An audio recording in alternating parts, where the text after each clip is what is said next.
Steve Hobson, the editor of Motor Transport magazine, and I'm here at the FORS annual conference where we're going to be talking to Fastview about some of their progressive safe system equipment. This I'm here with Nick Billington.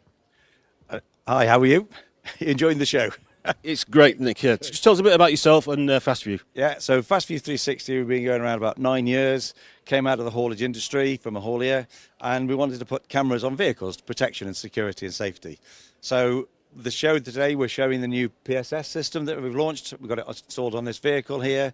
So that's the 3-camera system we put in it using AI technology to detect people in the dangerous zones. So we've got the moving off information system camera at the front. So up there we've got the blind spot camera, and then we've got the side camera that looks all the way down the side of the trailer.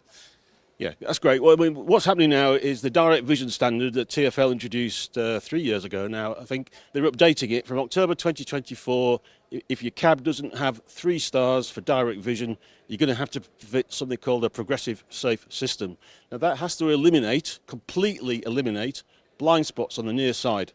So, Nick, tell us, how does your system completely eliminate blind spots? So the main way it does that is actually by having a camera in the zone looking at that particular area. So, as I said earlier on, we've got the near side camera that's looking all the way down the side and right the way out on the near side of the vehicle.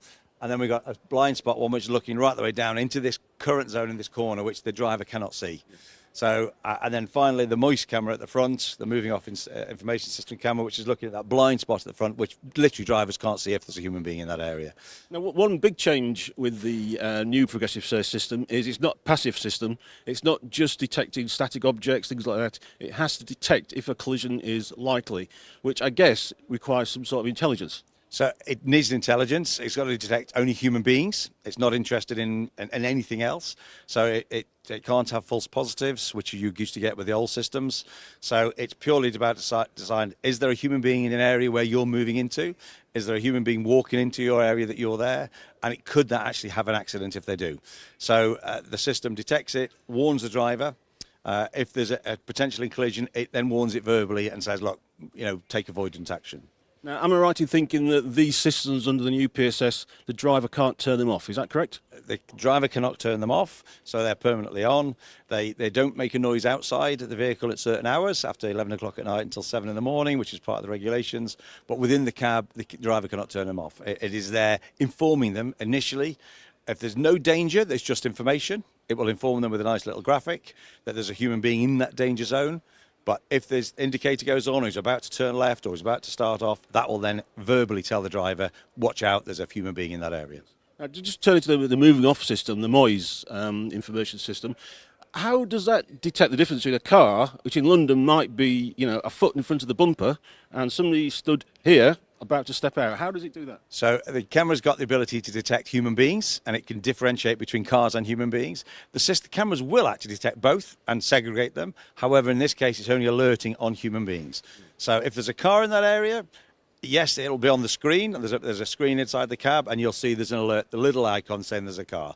But it's doing no more than that. If there's a human being there and you're about to crash into it, it will tell you and tell you stop, warn you to stop. Do these systems require your systems to tap into the vehicle CAN bus and get information about the vehicle's speed and direction? And with all the different manufacturers you're having to work with, how are you getting on with that? So we haven't gone down the CAN bus route. We're using an accelerometer for starting the motion. Accelerometer, an incredibly sensitive device. If no one's seen one, it literally can detect as soon as you start to move a millimetre, it will know. In any direction. And we're using GPS and speedometers to be able to decide what the speed is. Now, finally, a lot of operators tell us when we talk to them about DVS, they're concerned about driver overload. They've got 6 cameras to look around now, and there might be a sat-nav screen and all kinds of screens in the vehicle. Sometimes you haven't even got the mirrors, you've got more cameras instead of mirrors. How do you go about designing the system so the drivers don't get overload and false alerts? So that's been a big part of our design process. Our company has come out of a haulage business. The managing director is an ex-driver. The head of installations, an ex-driver, and we understand the whole process and the overload for drivers. The first system we've installed, which is on this vehicle, the driver went into London on Monday.